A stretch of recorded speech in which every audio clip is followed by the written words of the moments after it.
Middle east की geopolitics को अगर एक चेस बोर्ड समझा जाए तो उस पर सबसे कॉम्प्लेक्स और डेंजरस राइवलरी है ईरान और इजराइल का कॉन्फ्लिक्ट।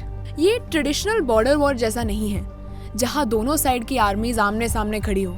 ये ज्यादातर shadow war, proxy conflict, intelligence operations और स्ट्रेटेजिक डेटरेंस का मिक्सचर है।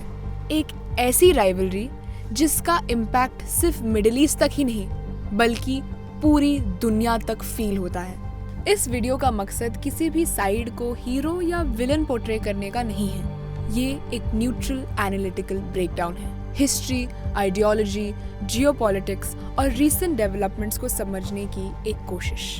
क्योंकि जब भी ईरान और इजराइल के बीच में कोई कॉन्फ्लिक्ट होता है तो एक सवाल ऑटोमेटिकली सरफेस कर जाता है, क्या ये एक रीजनल कॉन्फ्लिक्ट तक ही सीमित रहेगा या फिर will history repeat itself for the third time? Modern Iran को समझने के लिए हमें पीछे जाना पड़ेगा। 20th सेंचुरी के मिड तक ईरान एक मोनार्की था जिसे पहलवी डायनेस्टी रूल करती थी।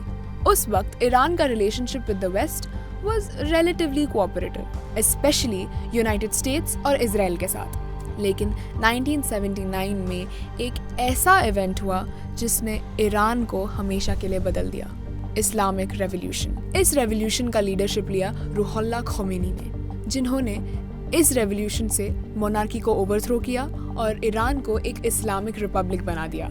इस नए सिस्टम में पॉलिटिक्स और रिलीजन डीपली इंटरट्वाइंड हो गए। फॉरेन पॉलिसी भी बहुत हद तक चेंज हो गई।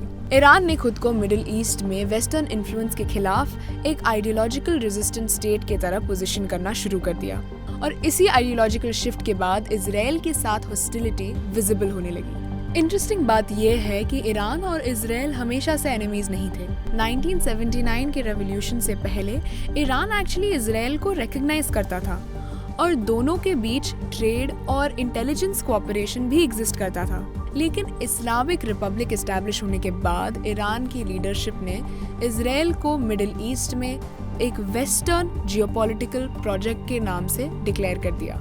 उसके बाद ग्रेजुअली ईरान ने पैलेस्टीनियन ग्रुप्स और मिलिशिया ग्रुप्स को सपोर्ट करना शुरू किया और इजराइल ने ईरान के न्यूक्लियर एम्बिशंस और एक्सपेंशन प्रोजेक्ट्स को एक सिक्योरिटी थ्रेट की तरह पोर्ट्रे करना शुरू किया।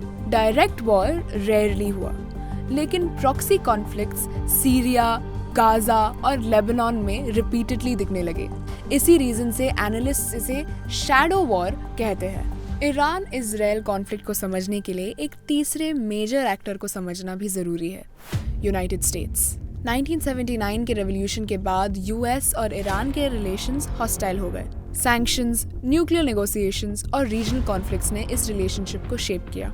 During the presidency of Barack Obama एक इंटरेस्टिंग डुअल स्ट्रैटेजी अडॉप्ट की गई। एक तरफ डिप्लोमेसी के through Iran nuclear deal negotiate हुई, जिसे formally joint comprehensive plan of action भी कहा जाता है। लेकिन दूसरी तरफ मिडिल ईस्ट में अमेरिकन एयर स्ट्राइक्स और मिलिट्री ऑपरेशंस कंटिन्यूड रहे, जहां Iran backed militias indirectly involve रहे।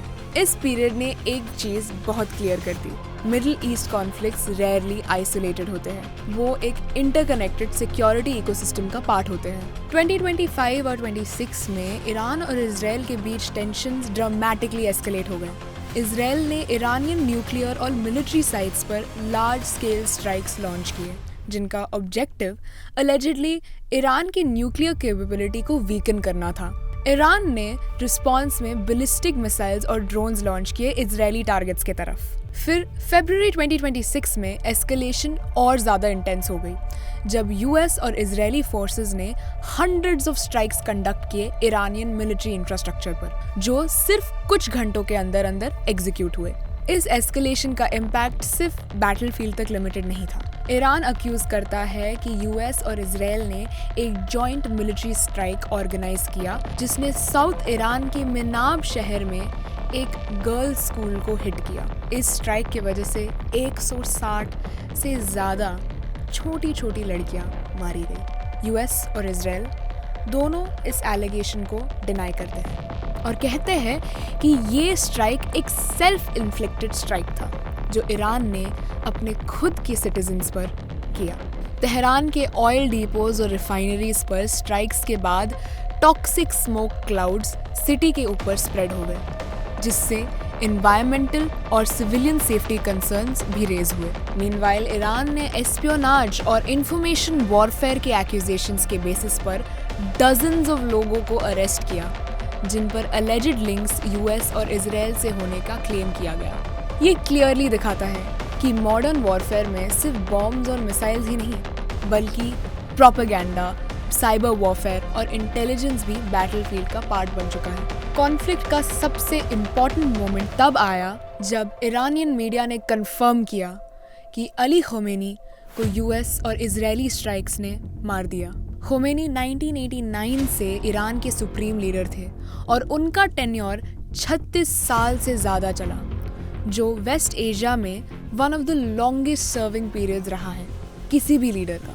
फरवरी 2026 में लार्ज स्केल स्ट्राइक्स के दौरान तेहरान और मल्टीपल मिलिट्री टारगेट्स को हिट किया गया और ईरानियन स्टेट मीडिया ने कंफर्म किया कि खोमेनी उन अटैक्स में मारे गए। ईरान ने उनकी डेथ के बाद एक 40-डे मॉर्निंग पीरियड अनाउंस किया।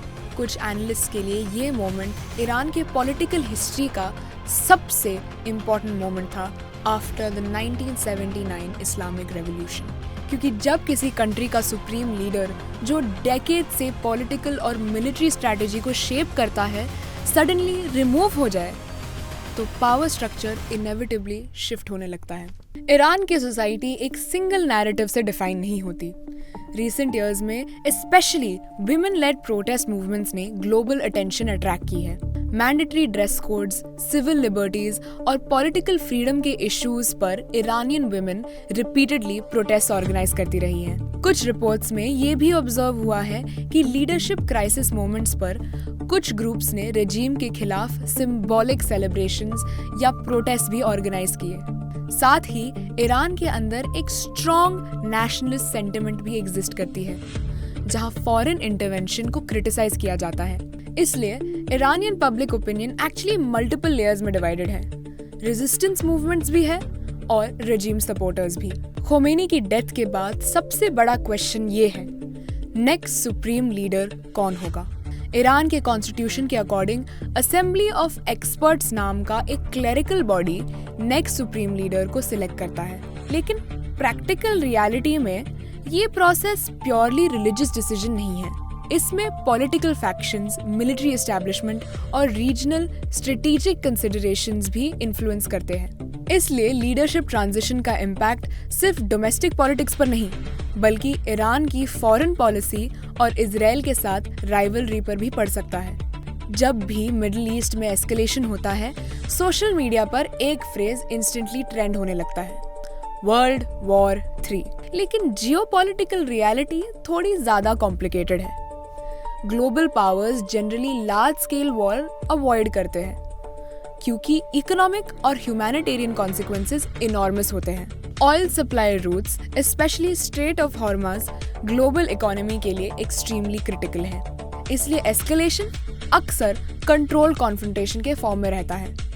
थ्रेट्स, मिसाइल एक्सचेंजेस और लिमिटेड स्ट्राइक्स होते हैं, लेकिन फुल स्केल ग्लोबल वॉर का थ्रेशोल्ड क्रॉस करने से सब साइड्स बचने की कोशिश करती हैं। ईरान और इजराइल का कॉन्फ्लिक्ट किसी एक इंसिडेंट से एक्सप्लेन नहीं किया जा सकता। ये decades of history, ideology, security fears और रीजनल अलायंसेस का कॉम्बिनेशन है। कभी ये राइवलरी रेटोरिक और डिप्लोमेसी के लेवल पर होती है, कभी कोवर्ट ऑपरेशंस और इंटेलिजेंस वॉर्स के फॉर्म में, और कभी जैसे अब डायरेक्ट मिलिट्री एस्केलेशन तक पहुंच जाती है। लेकिन जियोपॉलिटिक्स का सबसे इम्पॉर्टेंट रूल शायद ये है, कॉन्फ्लिक्ट्स रेयरली स्टैटिक होते हैं। नैरेटिव्स चेंज होते हैं, अलायंसेस शिफ्ट होते हैं और पावर डायनामिक्स कॉन्स्टेंटली इवॉल्व करते रहते हैं। और जब तक मिडिल ईस्ट का स्ट्रैटेजिक इम्पोर्टेंस ग्लोबल पॉलिटिक्स में सेंट्रल रहेगा, ईरान और इजराइल की राइवलरी भी इंटरनेशनल हेडलाइंस का परमानेंट पार्ट बनी रहेगी। तो आपको क्या लगता है, क्या ये वॉर सिर्फ ईरान, इजराइल और यूएस तक ही सीमित रहेगी, या फिर इतिहास के पन्नों पर तीसरी बार पूरी दुनिया एक दूसरे के खिलाफ अपने हथियार उठाएगी?